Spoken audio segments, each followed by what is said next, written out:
Et salut à toi, je te souhaite la bienvenue sur cette nouvelle vidéo immobilière de jour. Ravi de te retrouver aujourd'hui. Aujourd'hui, j'aimerais te donner 2-3 conseils pour pouvoir augmenter facilement ton cash flow sur un investissement que tu as déjà ou même sur un futur investissement que tu es en train de préparer.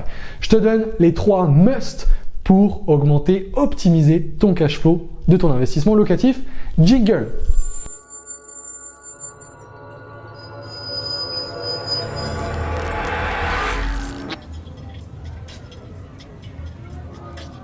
Bienvenue de nouveau sur cette vidéo.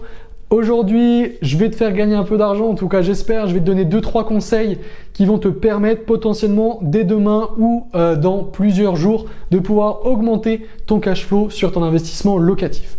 Le premier conseil que je peux te donner, le must du coup pour optimiser ton cash flow, eh bien je pense que tu le connais peut-être déjà, c'est la renégociation de crédit ou le rachat de crédit. Je m'explique. Renégociation de crédit, pour moi, c'est dans la même banque. Ok ? Tu as 2 possibilités. Soit, et ça tu peux le voir dans ton offre de crédit, soit la banque où tu as signé le crédit t'a proposé un crédit modulable. Ok ? Un crédit modulable, simplement, il y a beaucoup de banques qui le proposent, il n'y a même pas besoin des fois de le demander. Tu as la possibilité de réduire les échéances et d'augmenter la durée de ton prêt. Ok ? Tout, et ça c'est le point positif, tout en gardant le même taux. Et ça même en général, c'est des stratégies d'investisseurs qui, avant même d'investir, savent déjà que 6 mois, 1 an après, ils vont aller moduler leur prêt, ok, avec des échéances à la baisse, avec une durée plus longue, tout en gardant le même taux pour pouvoir directement, du jour au lendemain, ou plutôt d'un mois sur l'autre, augmenter son cash flow. C'est en règle générale une option qui est quasiment gratuite. Je sais que certainement que la facture entre 50 et 100 euros. Donc on va dire que c'est très peu vis-à-vis que du cash flow qui va largement augmenter parce que tu peux facilement baisser tes mensualités de 20 à 25% selon la durée de ton crédit. Donc ça peut tout de suite te rapporter 20 à 25% de cash flow supplémentaire. Donc ça c'est vraiment super, quasiment gratuitement, en gardant les mêmes locataires et même pas en touchant ton bien immobilier. Donc ça, c'est quand même une possibilité que je t'invite vraiment à faire si tu as la possibilité d'aller voir ta banque et de demander une modulation de ton prêt, c'est-à-dire une augmentation de la durée de ton crédit et une baisse des échéances. Donc ça, c'était la première possibilité. J'ai inclus aussi dans cette première possibilité le rachat de crédit. Tu as tout à fait possibilité parce que si par exemple ça fait 5-6 ans que tu as un bien immobilier qui te rapporte de l'argent et que tu rembourses ton crédit, eh bien tu as tout à fait possibilité d'aller voir une autre banque et de demander s'ils te font une offre pour te racheter ton crédit sur une plus longue durée. Ça m'est déjà arrivé. J'avais, je crois, un crédit où il restait 13 ans à payer. Je suis allé voir une banque, elle me l'a racheté sur 22 ans. Donc ça a largement amélioré mon cash flow parce que ça a baissé mes mensualités, je crois, de 30 à 40%. Donc ça, c'est une solution qui est un peu plus coûteuse parce que va y avoir les frais de rachat de crédit, va y avoir potentiellement des frais de dossier, va y avoir potentiellement, si tu ne les as pas négociés à la base, des indemnités de remboursement anticipées à la banque, eh bien, où tu as déjà souscrit ton crédit pour laquelle tu vas devoir le rembourser pour avoir de nouveau un crédit à l'autre banque. Donc il y a quand même des calculs qui sont à faire parce que finalement, ça peut te coûter un peu d'argent. Mais c'est clair que facilement, honnêtement, il n'y a pas de grande difficulté à se faire acheter son crédit immobilier. Donc ça, c'était la première possibilité. J'espère que tu vas pouvoir peut-être la mettre en œuvre dans ces prochains jours, pouvoir gagner des centaines d'euros de cash flow facilement. Ça, c'était la première possibilité. La deuxième possibilité, elle s'adresse plus à la gestion de ton bien immobilier. Alors, si tu fais de la location nue, je vais être tout à fait honnête avec toi, ça sera pas possible. Parce que là, je vais te donner une astuce qui est notamment beaucoup utilisée en colocation. Donc de la location meublée, où tu vas pouvoir, entre guillemets, apporter des services supplémentaires à tes locataires. Ok ? Qu'est-ce que j'entends par cela ?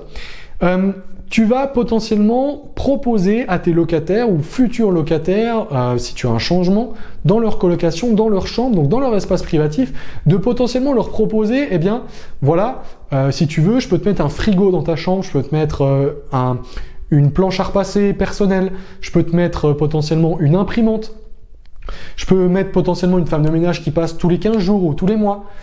Tout ceci, tu peux le proposer à ton locataire, ok ? Et du coup, tu vas l'inclure de manière générale dans le bail, ok ? Donc, ça va faire partie des meubles, ça va faire partie des services que tu proposes. Et du coup, tu vas te permettre facilement d'augmenter le loyer que tu as inscrit dans le bail, ok? Avec du coup ces objets, ces meubles supplémentaires qui vont te permettre le locataire qu'il ait un peu plus, on va dire, de confort, et toi ça va te permettre facilement d'augmenter ton cash flow. Certes, il y a un investissement, un achat de ces différents meubles, mais tu vas les amortir facilement parce que tu peux augmenter de 10, 20, 30, 40 euros par mois la chambre sans pour autant avoir un investissement global qui soit important. Donc ça, ces services supplémentaires, services ou meubles supplémentaires que tu peux apporter notamment en location meublée, ça peut te permettre facilement d'augmenter ton cash flow d'un locataire sur l'autre sans avoir un investissement conséquent. Ça, du coup, c'était le deuxième conseil pour augmenter ta rentabilité et ton cash flow.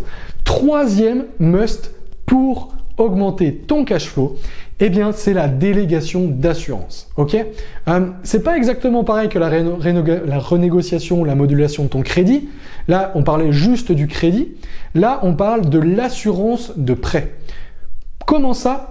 Tu le sais sûrement déjà, l'assurance de prêt, ça peut représenter facilement des dizaines de milliers d'euros sur la globalité du remboursement de ton prêt. En règle générale, ça représente facilement 5, 6, on va dire, là, tu es vraiment sur des bonnes conditions, à 50, 60, même beaucoup plus, des centaines d'euros par mois que tu vas payer en assurance pour avoir la possibilité de souscrire à un crédit immobilier. Donc l'assurance emprunteur. Cette assurance emprunteur, tu le sais potentiellement, tu as la possibilité de la changer tous les ans à la date anniversaire de ton crédit. Ok? Et tu peux aussi, durant la première année de souscription de ton crédit immobilier, la changer quand tu veux.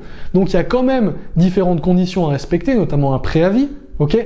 Mais ça peut te permettre facilement de gagner du jour au lendemain, en tout cas d'un mois sur l'autre, 30, 40, 50, 60 euros par mois facilement sur l'assurance de prêt et du coup un cash flow qui augmente directement.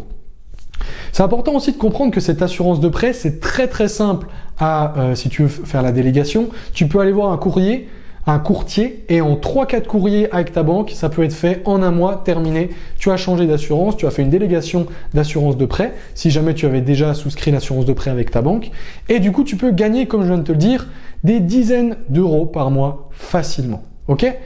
Ce qu'il faut savoir aussi, c'est que cette assurance de prêt, si tu l'as déjà déléguée, il est tout à fait possible de la redéléguer chaque année à la date anniversaire. Alors évidemment, en règle générale, tu as choisi logiquement celle qui a été le plus rentable à un moment T, mais il est tout à fait possible de remettre les assurances en concurrence l'année d'après et de changer de délégation d'assurance. Voilà le troisième conseil, le troisième must pour moi. Des conseils franchement qui sont faciles à appliquer, tu n'as pas besoin de beaucoup de connaissances ni beaucoup d'argent et ça peut être très rapide à appliquer. Déjà le mois prochain, j'aimerais voir certains qui regardent cette vidéo mettre en commentaire le montant qu'ils ont gagné en cash flow, soit en modulant leur crédit, soit en faisant racheter leur crédit, soit en ajoutant des services supplémentaires d'un locataire sur l'autre en location meublée, ou même en renégociant, en faisant appel à une assurance, une délégation d'assurance emprunteur. J'espère que cette vidéo t'a plu. N'hésite pas à mettre en commentaire si tu as des questions. Un pouce bleu, ça fait toujours plaisir. Et t'abonner à la chaîne si tu souhaites recevoir les notifications de nos nouvelles vidéos sur l'investissement immobilier de manière générale. Et je te dis à très bientôt pour une prochaine vidéo. Ciao!